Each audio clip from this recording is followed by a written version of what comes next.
Lunch with Chris and Christy. I'm Christy, and today we're going to be making another Crockpot meal. Some of y'all have heard of the Mississippi roast. It's wonderful. We love it. But we are going to do one similar to that, except we're going to use pork chops. I have some frozen pork chops here. You can see they're frozen, and we're just going to put them straight in this Crockpot frozen. Now, you can use whatever cut of pork chops you want.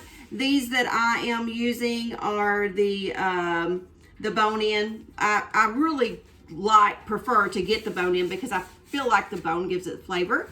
And so if those are on sale, I'll usually get them. So these are frozen. But before we open this, and let's see how many pounds this is. This is about 2 pounds. Okay, about 2 pounds of pork chops. But really, in all honesty, you can use 1.5 pounds, you can use pound, whatever. It's just going to make more gravy, all right? So the first thing we're going to do is we are going to put onion, and I diced up a small onion, and I diced them fairly small, so they're going to cook down to really nothing, okay? So we're going to put our onion down in the bottom. When I cook in the crock pot, I like to layer, so just don't put everything on top. That's just me. So I'm going to put a whole stick of butter.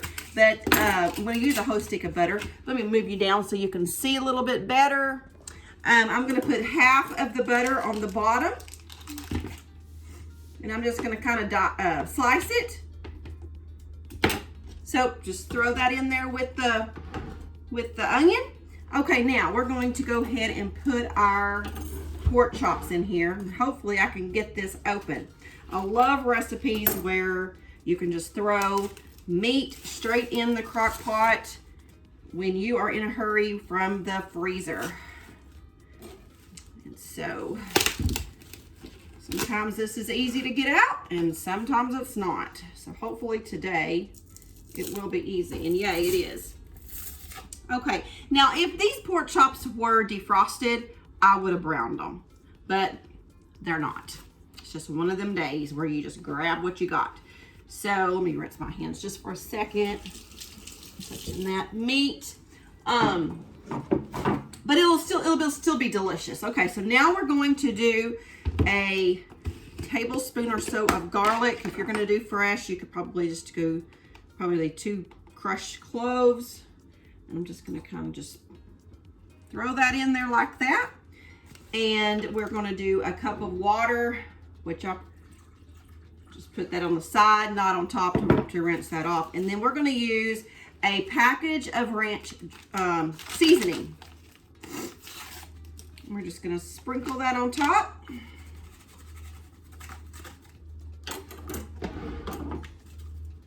And then we're going to use a package of the McCormick pork gravy. Okay? Just sprinkle that on top. Just like that. Okay, now, these are the peppers, Greek peppers, salad peppers. They're medium heat. You can get them mild if you want. We like spice, so we're going to use, and I'm going to use the whole jar. Some people put in there like 5 or 6 peppers. I just put the whole jar of peppers in there, but I only have a half a jar a day, so we're going to do a half a jar today. And about, if you're going to do the juice, do about half the jar. So apparently we have made this before because half of my juice is missing. So I'm going to pour all of that juice in there, what's left. And then I'm just going to sprinkle around my peppers kind of on top. Just like that. And then lastly, the other half of butter. Other half of the stick of butter. And I'm going to just lay that right on top. This is super easy. It'll make its own gravy, which is really, really good. Now, what I'll probably do, I'll come back in, I don't know, a couple of hours, and I'll kind of separate those pork chops. That way, all of the pork chops get the seasoning. But let me let you look down here in this pot. So here we go. We've got it in there. You can see the little bit of water down in there. That's all we need because, like I said, it will make its own juice. We're going to put our lid on. We're going to turn it on high for, oh no, 6 or 7 hours. and then we'll be back. It's been about 6 or 7 hours, and this, oh goodness, it's good and done. See that bone jutting out? Now, I did come in here and I separated the pork chops, and so the flavor would get everywhere. So now I'm going to dip some out. All right, here is our pork chops, and I want to show you how tender they are. You can just barely do that with a fork, and they are so tender. And here is the gravy.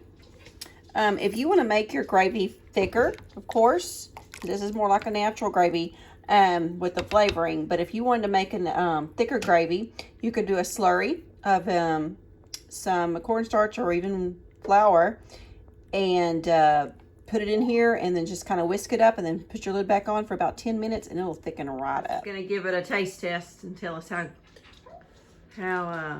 it is.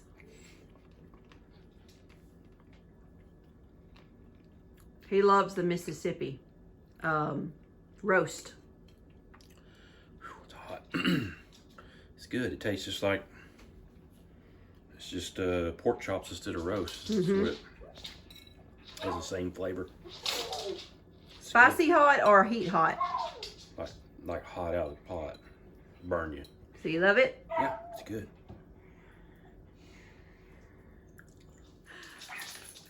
We have a little dog that loves a little red ball, and he gets most upset when that ball gets underneath the couch.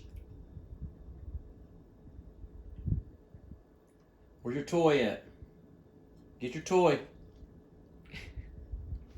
Get it.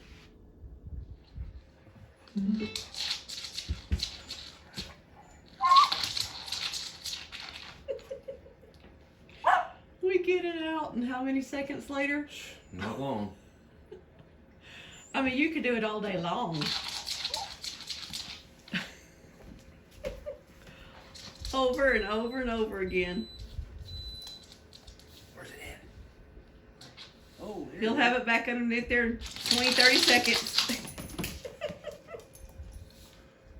I look a little different because it's in the day. But if you liked our video, give us a thumbs up, share it, subscribe, do all the things, and we'll see y'all next time. Until then, keep looking to the east. Bye.